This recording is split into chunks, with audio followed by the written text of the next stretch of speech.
once before, and it's never happened in the NBA. So, Winman, you start the conversation there on perspective. LeBron coming back from the groin injury. We're talking about the 7 straight games here, how they handle the rest of this regular season. What's your take?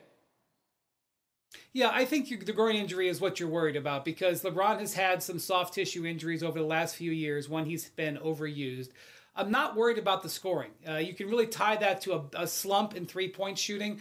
If you go back to, coming back from the injury, I think he's shooting 19% on threes. And the three-pointer is an important part of his game, but offense is not the big thing for the Lakers. I know they'll score enough points to win.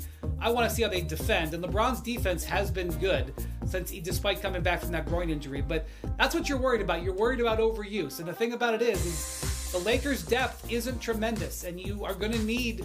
it's hard to take LeBron out of the game when it's an important game. Coaches for 20 years have said that. Last night was a very important game. LeBron almost played 40 minutes. So it's a hard thing to do for J.J. Redick. But if he breaks down, they don't have a chance anyway. So they're going to have to ride him. So, Jay, Will, you were making this point in our earlier conversation. When you see how much they needed from LeBron in particular to beat Houston last night, the idea that they're going to get through multiple 7-game series asking that much of a 40-year-old player it's a tough one. Again, it's literally never happened in NBA history. What's your thought on it, Jay Will?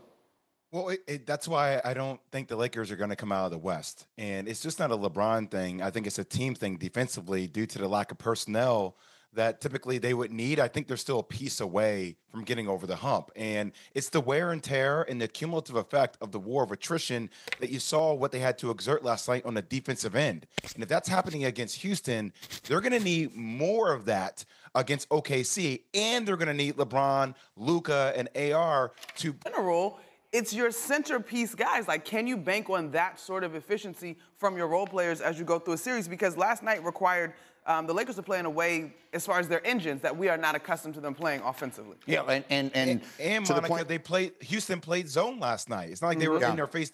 They played zone a ton of possessions.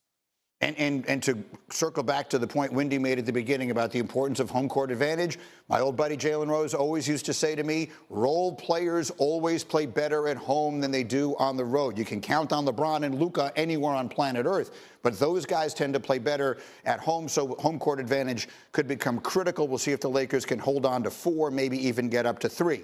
Meanwhile, we got the Final Four set in the women's game last night. The final Elite 8 games taking place. The 1-seed USC playing again, unfortunately, without Juju Watkins.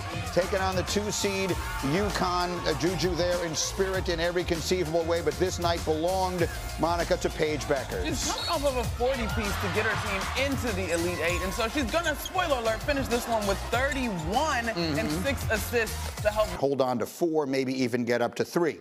Meanwhile, we got the Final Four set in the women's game last night. The final Elite 8 games taking place. The 1-seed USC playing again, unfortunately, without Juju Watkins.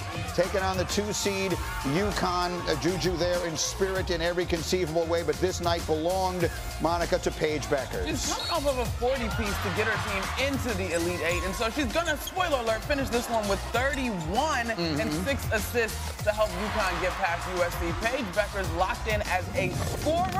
Oh, is a game changer for the Huskies. She and Sarah Strong combined for 28 in the first half as they opened up a big lead in the second quarter. UConn up 11 there. Here's more from Paige as she becomes the 3rd all-time UConn scorer, passing Nafisa Collier. UConn a 13-point lead, and then more from Paige Beckers. As you mentioned, 31 points plus 3 boards, 6 assists, and the Huskies are going on. Gino's team going back to the Final Four for the 2nd consecutive year where they will take on UCLA. It's the 16th Final Four in the last 17 seasons for UConn, but they haven't won a title since 2016. They are now, however, the favorites to win. UCLA has the longest odds at plus 750. That will be the matchup on Friday night. The Final 4 games are UCLA and UConn. South Carolina's second favorite as they get set to play Texas. Monica, who do you like next weekend, Friday night and then on into Sunday? Listen, Greeny, I ain't no punk, so I ain't going to switch up now, even though UConn looked fantastic going into the Final Four. My original bracket had UCLA pulling this thing off behind Lauren Betts and Kiki Rice. Now, I will say that UConn looks as good as they've looked at any point in the season, and I understand Paige Beckers acknowledging the tradition of UConn Huskies bringing home the hardware. On the other side of the bracket, though, when you look at South Carolina, they have figured out different ways to win. They were down versus Indiana, down versus Maryland. They're now into the Final Four. And then Texas, to me, they're sort of the sleeper in all of this because the last time Texas won a national championship was 1986 under Jody Conrad. Like, they are one of the traditional powers in women's basketball, but you got to go back a little bit of a while. And UCLA, you can watch all the action on ESPN. You can watch Sue Bird and Diana Taurasi on ESPN2 and ESPN+.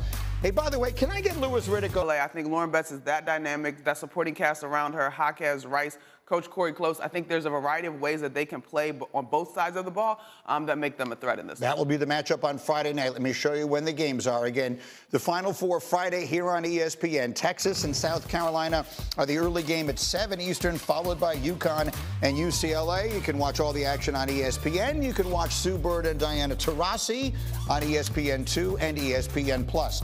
Hey, by the way, can I get Louis Riddick over here? I got a little bit of a bone to pick with Louis. Monica, I don't know if you saw this. I don't know. So the other day, I'm just sitting there minding my own business, twiddling around there on the old popular Twitter X there. And Louis tweets, "The Accountant 2 coming out on April 25th. I'm there." Okay. To which I replied, you know, I'm pretty sure you're not available on April 25th. That's because the NFL draft is April 24th, 25th, and 26th. Well, you cannot announce you're playing hooky, bro, from work. I guess I could go late at night or maybe during No, the day. you cannot. You cannot go see the movie on Friday. You just can't do that. It was kind of bad. That's why I put up for oops. I was like, oh, man. You know, I forgot all about it. But you know what? Yeah. But you know what? I was alerted yesterday by my agent, you know, that some people saw that tweet. They saw interaction. Yeah. And I've been offered a private screening of The Accountant before the draft. How about that? They said pick a theater. You know, he just told me this yesterday. I was like, see, some good things come out of this thing. You know what I'm saying? I love it. What do you think of that? That's pretty snazzy. It looks pretty good, though. The Accountant, I don't know if y'all saw the first one. I didn't see the first one. It's legit now. It's legit. It's the story of pretty much all of my family. it's The Accountant, starring pretty much every member of my heritage. Where are we here? Anyway, but so we'll go to that after the draft on Friday night. We're going to a private screening of The Accountant 2. All right, coming up, Aaron and DK. There's something to this. You're going to hear from Minnesota's coach. It is on tonight.